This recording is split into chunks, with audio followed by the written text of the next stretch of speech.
Damn, that jack-o'-lantern is freaky. Hello, I'm Steph, aka Literati Medium, and today is another Wrap Up and TBR, plus it's also Halloween! So happy Halloween, everybody. Today, I decided to dress up as my Magical Readathon character, which if you are not participating in the Magical Readathon, you should be. If you want to find out more about the Readathon, you can go over to Book Roast. I will link the channel down in the comments below. The character that I made for the Magical Readathon is an Earthling. So if you can see, I've got my green cheetah marks on my body, and I decided to go earth magic, but to go a little bit more floral. I decided to name my character Osmanthus, which is the sweet olive blossom. We had to make choices on our journey, and those choices determined what house we belonged in, which means that I get an animal familiar. Meet Nectar, or as my niece likes to say, Joey. So this month I finished 5 books and DNF'd 2 books. The first book that I read was Landline by Rainbow Rowell. If you want to hear me talk about it a little bit more, I did talk about it in my last video, the 10 worst rated books that I've read. So you can check out that video. I actually really enjoyed this book, although the main character did drive me crazy at times because I just wanted her to do something. I ended up rating this book 4 out of 5 because it was just a fun, light, kind of Christmassy read and I enjoyed it. The second book that I read this month was Sea of Shadows by Kelley Armstrong. This book tells the story of 2 twins, Moria and Ashen, who are the keeper and the seeker. Every year, they go into the forest of the dead to calm the souls, except this year, they could not be quieted. So they go on a long journey to warn the emperor, and they are accompanied by an imperial guard and a handsome rogue. I really enjoyed that this book was a departure from typical 2010s YA fantasy.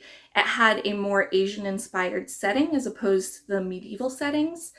And I really enjoyed the blend of horror that Kelley Armstrong is so great at putting into her books. That being said, I did find the world building to be a little fuzzy. They just seemed like separate places instead of part of the same world. So I gave this book 4 out of 5 stars. I really enjoyed it. It had some great twists that I didn't see coming, but maybe should have. I found it to be a fun read. The third book that I read this month was The Love Hypothesis by Hazelwood. I talked about this book as well in one of my previous videos, the 10 highest rated books that I've read.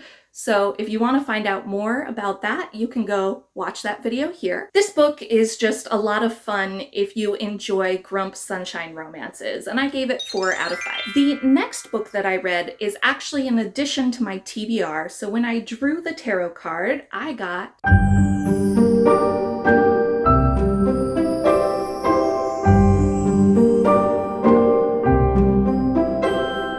and to fill this prompt, I actually got an audiobook off of NetGalley called Riding High in April by Jackie Townsend. And this book tells the story of a man who is working on building his startup in South Korea when his girlfriend of 10 years comes to visit. That is all I can really tell you about it because I DNF'd this after about 5 chapters, mainly because I found both of the characters, the main hero and his girlfriend, to be pretty terrible, and I just couldn't listen to it anymore. I will say that the book nails what corporate life is like in South Korea, and because of that, I did not give it a 1 star like I usually do with my DNFs. I gave it 2 stars.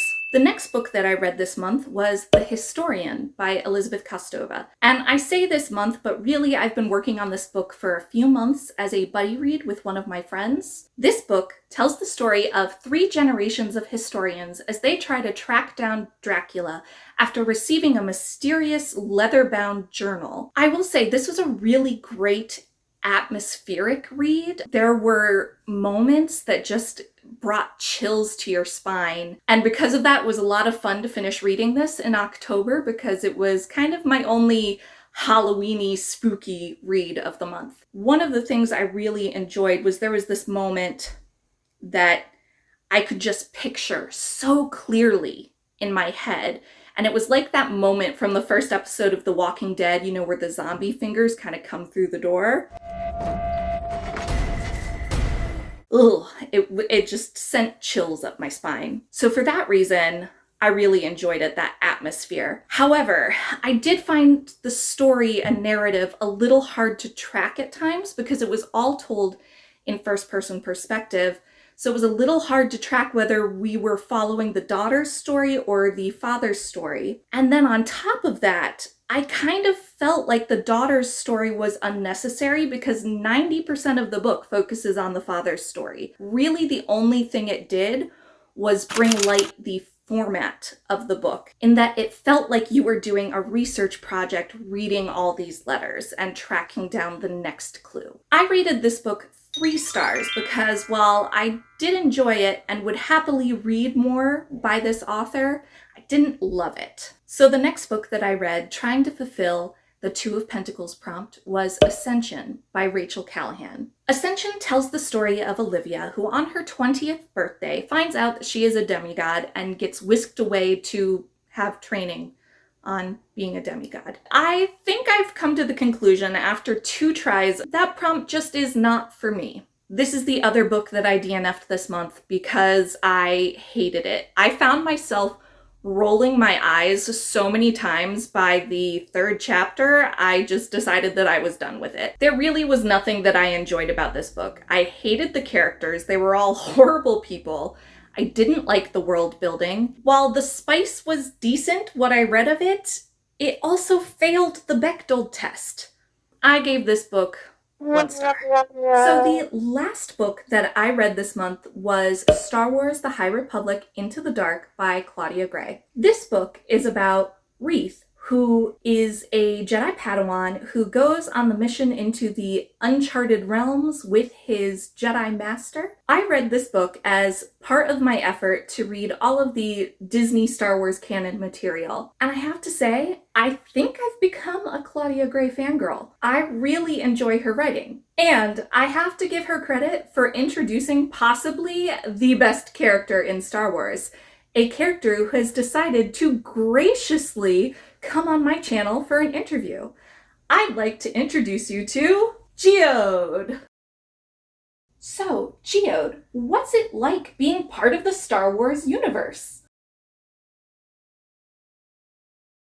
So, when you did that thing that you did, you know, the thing that I can't talk about on this channel because of spoilers, what was going through your mind? Fascinating! Thank you so much for joining me today! Isn't he great? In all seriousness, I did really enjoy this book. I found the character arcs to be really well developed.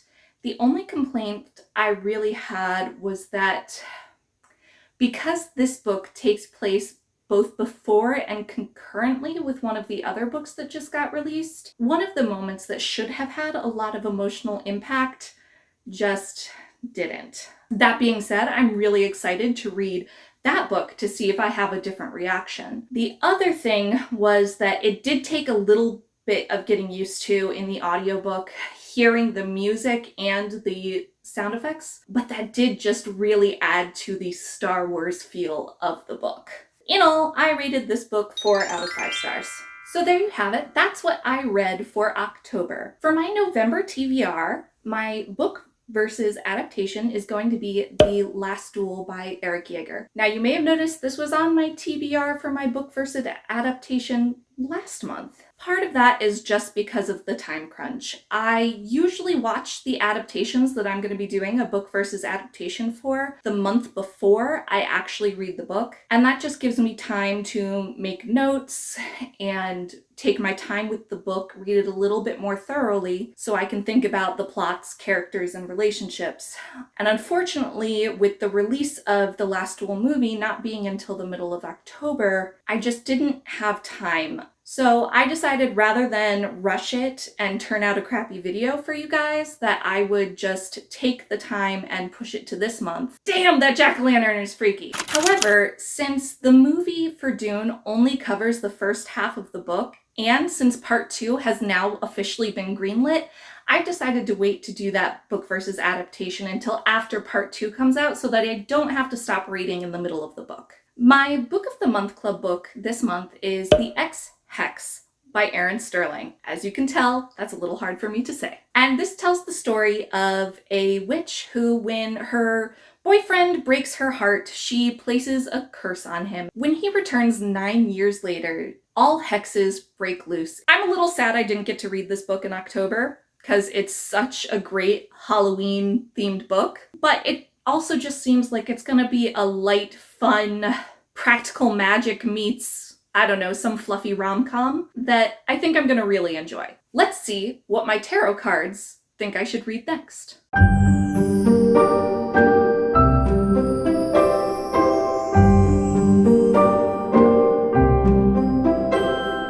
So for this prompt, I chose Defy the Stars by Claudia Gray. As I mentioned earlier in this video, I've become a Claudia Gray fangirl, so I'm really excited to read some of her fiction that is not in the Star Wars universe. And this tells the story of a pilot and a highly advanced artificial intelligence who are on opposite sides of a war and who meet and kind of have to learn to survive together. So, have you read any of the books that I mentioned in this video? If so, I'd love to talk to you about them in the comments down below. Of course, please check out my website, literatimedium.com, for more bookish content. Like, comment, and subscribe. Happy Halloween, and let's see what stories tomorrow brings.